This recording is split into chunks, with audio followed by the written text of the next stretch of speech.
Hi friends, welcome back to our channel. நம்ம சேனலை subscribe பண்ணாதவங்க சப்ஸ்கிரைப் பண்ணிக்கோங்க. மறக்காமல் லைக் பண்ணி சப்போர்ட் பண்ணுங்கள். இன்றைக்கான எபிசோடில் என்ன நடக்குது பார்த்தீங்கன்னா, ரம்யா கார்த்திக் வந்து ஃபேக்ட்ரியில் காப்பாற்றுனதெல்லாம் நினச்சி பார்த்து ரொம்பவே சந்தோஷப்பட்டுட்டு அங்கே கார்த்திக்கோட ஷர்ட் இருக்கும். அதை பார்த்துட்டு என்னோடய புடவை நீங்கள் எடுத்து கொடுத்தது இன்றைக்கி போயிடுதுன்னு நினச்சேன், ஆனால் எனக்கு உங்களோட ஷர்ட் கிடச்சிருக்கு, எனக்கு ரொம்ப ஹாப்பியாக இருக்குது அப்படின்னு சொல்லி அந்த ஷர்ட் எடுத்து போட்டுட்டு அப்படியே ஒரு சாங் போயிட்டுருக்கோம். கார்த்திகை நினச்சி ஃபீல் பண்ணிட்டு இருப்பாங்க. நெக்ஸ்ட் சைனில் பார்த்தீங்கன்னா புது வீட்டில் தான் காட்டுவாங்க. அபிராமி வந்து அருண்கிட்ட ஒரே நல்ல சூப்பராக டெக்கரேஷன்லாம் பண்ணி வச்சுட்டுப்பா, நீ ஐயருக்கு சொல்லிடு அப்படின்வாங்க. அதை கேட்ட அருணும் வந்துட்டு இதில் என்னமா இருக்குது, நான் போய் ஐயரை கூப்பிட்டு வரேன்னு சொல்லிட்டு அங்கேருந்து போயிடுவாங்க. இதெல்லாம் பார்த்தீங்கன்னா ரம்யா நின்று பார்த்துட்டு இருப்பாங்க. அப்போ தீபா வந்து அபிராமி கிட்ட, அத்தை நம்ம பால் காய்ச்சறதுக்கு தேவையான ஏற்பாடு எல்லாமே நான் பண்ணி வச்சுட்டேன் அப்படின்வாங்க. அதை கேட்ட அபிராமி வந்துட்டு நீயே பால் காய்ச்சிடுமா அப்படின்னு வந்து சொல்லிட்டு இருப்பாங்க. இதெல்லாம் கேட்ட உடனே ரம்யா என்ன, நம்ம இந்த வீட்டுக்கு மூத்த மருமகளாக இருக்கிறோம், நம்மக்கிட்ட வந்து எதையுமே கன்சிடர் பண்ணாமல் இவங்க பாட்டுன்னு எல்லாமே பண்ணிட்டு இருக்காங்க. இந்த நேரம் பார்த்து ஆனந்த் வேற இல்லையேன்னு சொல்லிட்டு நேரம் அபிராமி கிட்ட போயிட்டு, அத்தை நான் இந்த வீட்டோட மூத்த மருமக, என்கிட்ட ஒரு வார்த்தை கூட நீங்கள் சொல்லாமல் எல்லாத்தையும் நீங்களே பண்ணிகிட்ருக்கீங்க, என்கிட்ட ஒரு வார்த்தை கூட கேட்க மாட்டிங்களா நீங்கள் அப்படின்வாங்க. உங்களால் எங்களுக்கு ரொம்ப அசிங்கமாக இருக்குது அப்படின்னு வந்து சொல்லிட்டு இருப்பாங்க. அதை கேட்ட உடனே அபிராமி, யாரால் யாருக்கு அசிங்கம், யார் இப்போ கஷ்டப்பட்டுட்ருக்கா, எல்லாத்துக்குமே காரணம் நீ தான், உன்னால தான் இப்போ எல்லாமே நடந்துகிட்ருக்கு, போனால் போட்டோன்னு உன்னை இந்த வீட்டுக்கு நாங்கள் கூட்டிகிட்டு வந்திருக்கோம்.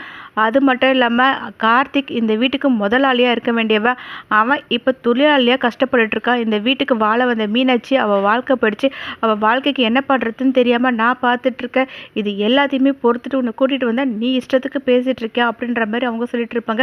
அதனால ரம்யா எதுவுமே பேச மாட்டாங்க. மைத்லி பார்த்தீங்கன்னா ஐயரை கூட்டிகிட்டு வருவாங்க. அப்போ அபிராமி தீபா கிட்டே நீயும் கார்த்திக்கும் வந்து மனையில் உட்காருங்க கணபதி ஹோமத்துக்கு அப்படின்னு சொல்லுவாங்க. அதுக்கு தீபா வந்துட்டு இல்லை அத்தை, நீங்கள் தான் இந்த வீட்டுக்கு எல்லாமே நீங்களே இருங்க அப்படின்னு சொல்லுவாங்க. அதுக்கு அபிராமி, நான் அந்த வீட்டுக்கு ஏற்கனவே இருந்து எல்லாமே பண்ணிட்டேம்மா, இந்த வீட்டை நீயே நிர்வாகம் பண்ணி எல்லா பொறுப்பையும் நான் உங்ககிட்ட கொடுத்துட்றேன், நீயே எல்லாத்தையுமே பார்த்துக்கோ அப்படின்வாங்க. அதை கேட்ட தீபா வந்துட்டு இல்லை அத்தை, நீங்களே எல்லாத்தையுமே பார்த்துக்கோங்க, நீங்கள் தான் சரியாக பண்ணுவீங்க, எவ்வளோ பெரிய பொறுப்பு என்னால் பண்ண முடியாதுன்னுவாங்க. இதெல்லாம் ரம்யா கேட்டுட்டு இந்த வீட்டோட மூத்த மருமக என்கிட்ட எதையுமே கொடுக்காம கிராமத்துலேருந்து வந்த இவகிட்ட வந்து எல்லாத்தையுமே சொல்லிட்டு இருக்காங்களே அப்படின்ற மாதிரி பார்த்துட்டு இருப்பாங்க. அதுக்கப்புறம் பார்த்தீங்கன்னா தீபா அபிராமி கிட்ட நீங்களே வந்து உட்காருங்க கணபதி ஹோமத்துக்கு சொல்லுவாங்க. அதனால பார்த்தீங்கன்னா அபிராமி அருணாச்சலம் ரெண்டு பேருமே கணபதி ஹோமமில் உட்காருவாங்க. ஐயரும் அதெல்லாம் முடிச்சுட்டு அங்கேருந்து கிளம்பி போயிடுவாங்க. அப்போ தீபா வந்துட்டு அத்தை பால் காய்ச்சறதுக்கு எல்லாமே ரெடி பண்ணிட்டு வாங்க அப்படின்னு வந்து கூப்பிடுவாங்க. அதுக்கு அபிராமி, இதையும் நீயே பண்ணிடுமா, அப்போ நீ போய் பால் காய்ச்சி அப்படின்வாங்க. அத்தை பரவாயில்ல நீங்கள் வாங்கணும் போது அப்போ மீனாட்சி வந்துட்டு போ தீபா, அதான் அத்தை சொல்கிறாங்களே நல்ல நேரம் போயிட போகுது அப்படின்வாங்க. அதை கேட்ட உடனே சரின்னு சொல்லிட்டு தீபாவும் பார்த்தீங்கன்னா போயிட்டு பால் காய்ச்சுவாங்க. பாலும் நல்லா பொங்கிடும். அப்போ மைத்லி வந்து தீபா கிட்ட பால் கிழக்கு திசையை பார்த்து பொங்கிருக்கு, ரொம்ப நல்லதுன்னு சொல்லுவாங்க. அப்போ அபிராமி வந்துட்டு சரி இதை சாமிக்கிட்ட வச்சுட்டு கொண்டு வந்து எல்லாருக்குமே கொடுத்துருமா அப்படின்னு சொல்லிட்டு அங்கேருந்து போயிடுவாங்க. தீபாவும் அதே மாதிரி சாமிக்கிட்ட கொண்டு போய் பால் வச்சுட்டு அதை கொண்டு போயிட்டு எல்லாருக்குமே கொடுத்துட்ருப்பாங்க. வெளியே இருக்க மீனாட்சிக்கும் கொடுப்பாங்க. அதை பார்த்து ரம்யா வந்துட்டு இவளுக்கு எவ்வளோ திமிரு இருந்தால் வீட்டுக்குள்ளே இருக்க எனக்கு கொடுக்காம வெளியே இருக்க அந்த மீனாட்சிக்கு கொடுக்குறா அப்படின்னு பார்த்துட்டு இருப்பாங்க. அதுக்கப்புறம் அபிராமி வந்து கார்த்திக்கிட்ட, என்னப்பா இன்னைக்கு ஃபுல்லாக நீ இன்னைக்கு வீட்டில் தானே இருப்ப அப்படின்னு கேட்பாங்க. கார்த்திகா ஆமான்னு சொல்லிட்டு இருப்பாங்க. அப்போ அபிராமி வந்து கார்த்திக் கிட்ட உன்னோட ஒய்ஃப்க்கு நீ என்ன கிஃப்ட் கொடுக்க போகிற அப்படின்னு வந்து கேட்பாங்க. இன்னும் நான் எதுவுமே யோசிக்கலன்னு கார்த்திக் சொல்லுங்க. சரி யோசிச்சு நல்ல ஒரு கிஃப்டாக வாங்கி கொடு அப்படின்னு வந்து அபிராமி சொல்லிட்டு தீபாவை பார்த்துட்டு உன் புருஷனுக்கு நீ என்ன கிஃப்ட் கொடுக்க போகிற அப்படின்னு வந்து கேட்பாங்க. அதுக்கு தீபா வந்துட்டு இது வரைக்கும் நானும் எதுவுமே வாங்கலாத்தே, இனிமேல் தான் எதுனா வாங்கணும் அப்படின்வாங்க. அதை கேட்ட அபிராமி வந்து சரி ஈவினிங் தானே ஃபங்க்ஷன், நல்ல ஒரு கிஃப்டாக வாங்கி கொடு அப்படின்னு வந்து சொல்லிட்டு இருப்பாங்க. அதை கேட்ட தீபாவும் ஓகே சொல்லிட்டு இருப்பாங்க. அபிராமி மைத்லி கிட்டே இந்த ஃபங்க்ஷன் நல்லபடியாக நடக்கணுமா, அதுக்கு தேவையான ஏற்பாடை நீயும் கூட சேர்ந்து செய்ய அப்படின்வாங்க.